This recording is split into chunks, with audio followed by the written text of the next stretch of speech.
Okay, now we need to talk about that hidden cost of your disengaged and actively disengaged employees. And after this lesson, you'll understand why this isn't just a problem to solve.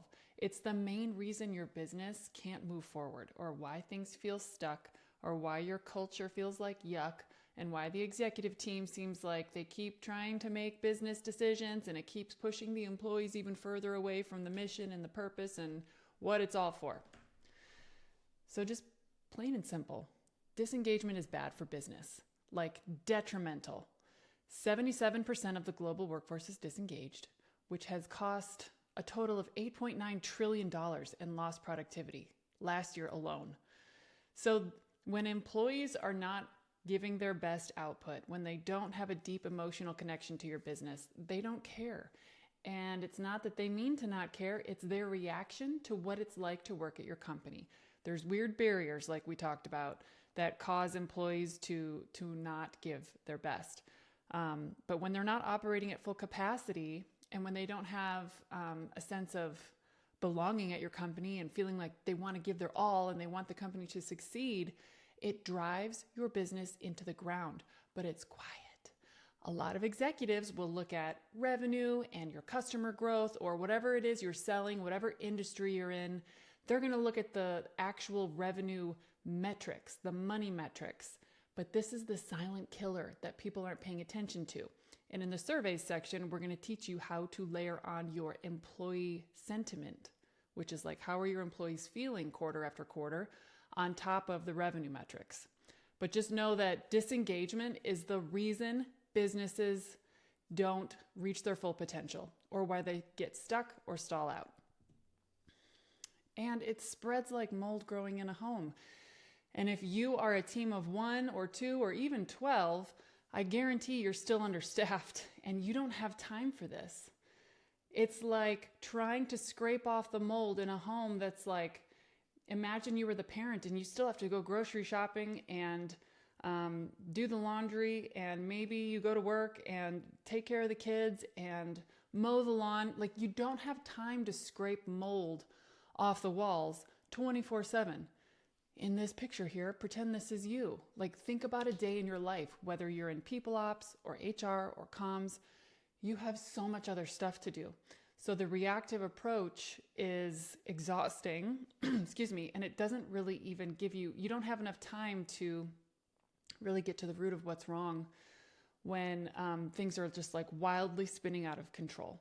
So when I say it spreads like mold growing in a home, what I mean is employees talk. So when there's a toxic team member, like the brilliant jerk, the person who thinks they know everything and they treat everyone terrible, that causes employees to talk to each other in the hallways or before or after meetings or on Slack and be like, how are we going to deal with this person? This stinks. Like, this is annoying. The manager isn't present in the meetings. They're like not paying attention.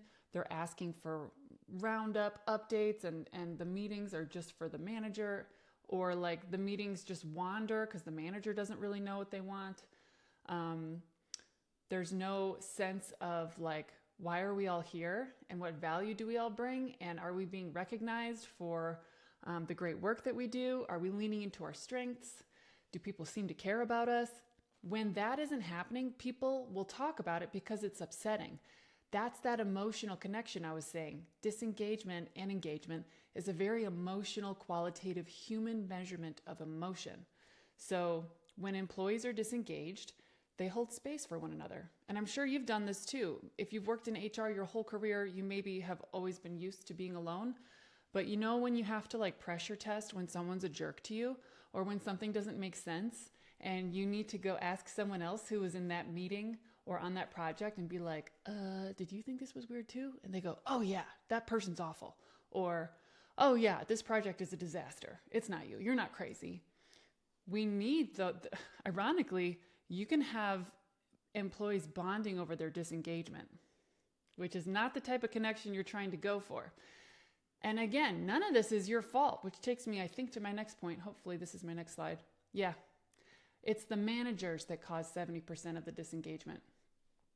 It's not you.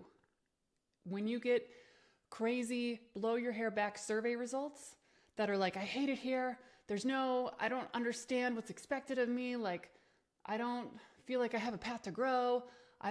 That is stuff that the manager is not creating that sense of growth or clarity, but also managers don't know how. Managers are who we spend most of our time with, and they get no training, which is why pretty soon here in the Community Engagement Academy, I'm going to have a library of manager trainings, because you should be checking in with them once a month and having a manager roundtable to be like, this is the management tip of the month. Here's how to have an example of a hard conversation with an employee. These things will come up. Let's role play, let's practice. And if anyone rolls their eyes at you, I'm going to have a script at how to get the managers to see why this benefits them to have a more productive team. But the managers are what's causing 70% of us, not 70% of us, they're causing, of your workforce that's disengaged, managers are causing 70% of it. And I have worked for, at this point, probably 12 companies. And I've had a rainbow variety of managers. And the times that I have quit and been so relieved, it's because I had to get away from my manager. They were either micromanaging, or they weren't managing enough, or they were letting the team get away with certain behavior and the other part of the team not. They had favorites, or they kind of didn't have any answers. They wielded their power like a dictator. There's a lot of reasons and ways that they can accidentally traumatize their teams, which, again, has nothing to do with you, but is completely within your power to help managers have the training and the tools that they need on an ongoing basis. And what else was I going to say? But the times that I have stayed at organizations, like I've said 12 companies, but there have been parts of my career where I worked at a company for 5 years and another one for 4 years. And it's because I was so in tune with my manager, and we had such a great relationship. They pushed me to get better. They were forgiving when I made a mistake. They helped me learn. And they made time for me and everyone on the team. And the team would even spend company time talking about how much we liked the manager. So when, disengagement's like mold growing in a home, it's employees saying, this stinks, right? And the other employees are like, yeah, this does stink. And subconsciously, everyone's kind of thinking, okay, what's my exit plan? What's my runway? How long am I going to last? And that's what costs your company money, is people aren't doing the actual work all the time. And when they are doing the work, they're doing it with a little bit of a chip on their shoulder, and they're not really caring about the output because it doesn't feel to them that the company cares about them. So disengagement leads to turnover, and turnover is very expensive. Okay? So disengagement is where people are like not giving their best. That is very expensive. Turnover is like a very silent killer of your company's bottom line. Like, I've already said silent killer twice, but we'll just say that these are both silent killers, but turnover's like the silent punch in the face, okay? Sure. So, you may not know this, but when an employee leaves, whether it's frontline or a manager or a regular employee or an executive, it costs between 1/2 to 2 times their annual salary or hourly rate to replace them, which may sound like, where are you getting that number? How is that possible? I will link out to the reports that I get this information from. But, for example, someone who earns $80,000 a year, it's going to cost $160,000 to replace. And again, if you're like, what? Where are you getting these numbers, Christie? Well, it's from the lost productivity for the work they won't complete, the impact on the team, and the time that they all talk, whether they loved the person or they hated the person, they're still going to console each other and try and fill in the gaps of the work that this person was supposed to do. I don't know how many times someone would leave and then we get these weird promotions without a raise. And it's like, basically you're just doing 2 jobs, and employees hate that. Then you have to factor in the recruiting costs. Are you paying for a job board? Is your recruiter now having to take time away to go recruit for another job and take time away from the other jobs that were new roles, but now you're having to backfill? The time it takes for people to be on interview panels, the manager, if it wasn't them that left, they now need to go be part of the screening process and take time away from the team and their projects, and it just kind of screeches everything to a halt, and you're dumping money into having to replace someone that you probably didn't have to replace. Hard pause before I continue. Some turnover is normal, okay? There are industry benchmarks. I can link out to that report too. But generally, I feel like any more than 20% turnover is not good. It's kind of like losing hair on your head. Eventually, people do leave, they outgrow the company, or sometimes people opt out and they weren't a good culture fit, and that's okay. People move on. That's normal. You're not going to have 0% turnover. That's kind of weird. That's like a lifestyle company where I would question, like, do you have goals? Is your company very profitable? That's impossible. So anyway, back to how this is possible that it costs 2 times someone's salary.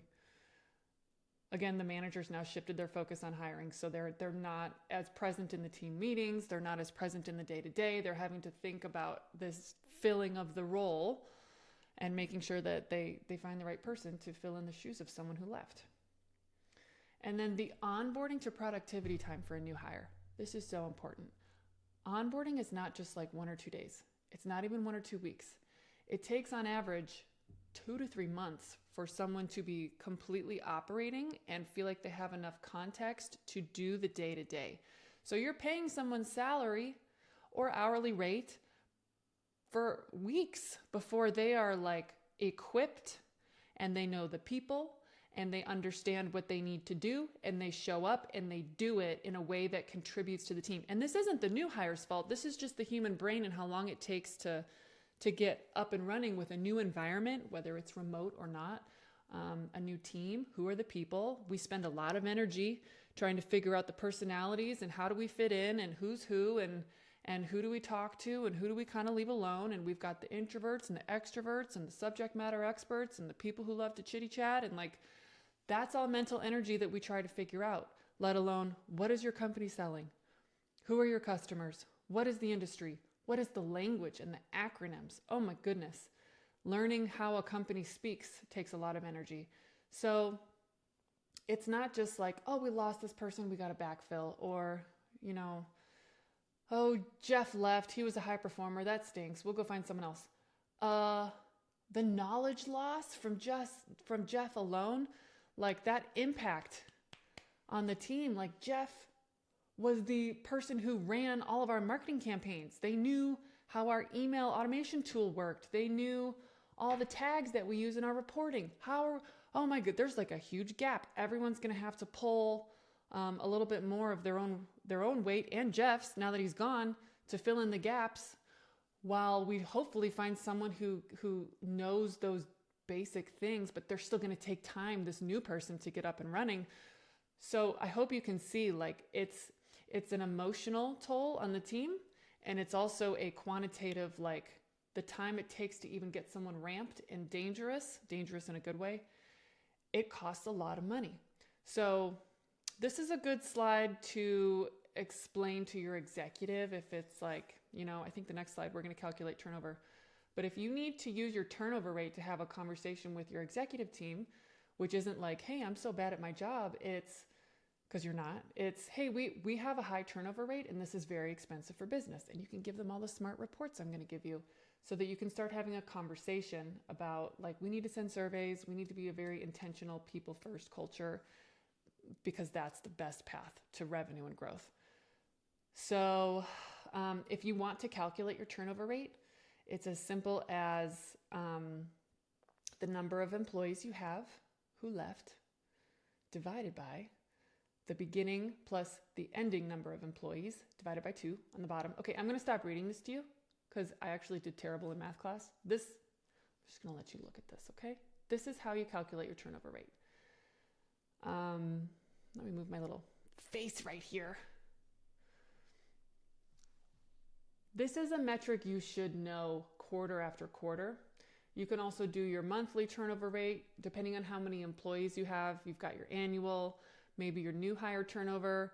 And again, in the article that I will link, it's got benchmarks for what's normal. But turnover is something that's worth having a discussion with executives. And if they try to say, why are you so bad at your job? This is where you say, this has a baseline impact on the business, which is, I know is what you care about. It's what I care about too. We need to scale the team. We need to grow the HR headcount. We need to make sure we're giving a great employee experience. There's so much here going on that we need to get a hold of so we can do better. Maybe you're an HR team of 1 or 2. So I'll link out to a script that you can very easily use to have a turnover conversation if you'd like, because there's nothing wrong with you. And there's a way to position this as like to your executive, like, hey, goofball, there's not enough of the people in the background helping give a great employee experience, which is why this is happening. So if you are willing to make the investment, which you'd be crazy not to, it's going to turn things around and shift our bottom line, which is a good thing. So an engaged workforce, you know, the flip side of this, it's good for business. You can screenshot this if they're like, oh, I don't care about this. We need blah, blah, blah, whatever. Well, we need to focus on engagement, executive, because highly engaged workplaces have less absenteeism, increased employee well-being, which means less sick days. Companies are 23% more profitable. Basically, take last year's revenue number, ask them, or look at the all hands slide deck that was used, and multiply it by 23%. Engagement is good for the bottom line. And the employees are 22% more collaborative. You'll have 21% less turnover, like we just discussed, and you'll have a 10% increase in customer loyalty. It affects everything. It's the foundation of everything. So I always giggle a little bit when an executive is like, oh, this isn't a priority for us right now. And I'm like, what? You don't understand how that works, and that's okay. Let's explain it to you. It's the foundation on which your company has a future, on which you can even project, like, where's your company headed and why do employees work for you? Why are you serving the customers that you do? If you don't take care of your employees, there is no business. This is the path to revenue. You have to take great care of those in your care, which are the people who have opted into work at your company, so that they are better to your customers, they're better to each other, they stay for longer, they're healthier, and they have more output. It's like, duh. But also the executives don't think that way, always, which is why we have a ton of scripts in this community to help you explain to them in terms that they care about, which is money. So disengagement runs any business into the ground. So don't feel bad. This was not a you're so bad at your job thing. There's never a time in this course where I'm going to say you're bad at your job. You're incredible at your job. We're just getting you better at explaining this and understanding it for yourself, but explaining it to executives in terms that they care about. Yeah, I think that's it for this one. Yeah, just know that managers are causing most of it. Managers make us crazy. Managers have made me go to therapy. I'm sure you have maybe been in a similar situation. So we're going to get to surveys and how to get to the data later in the course. We're cranking through it. I'm going as fast as I can.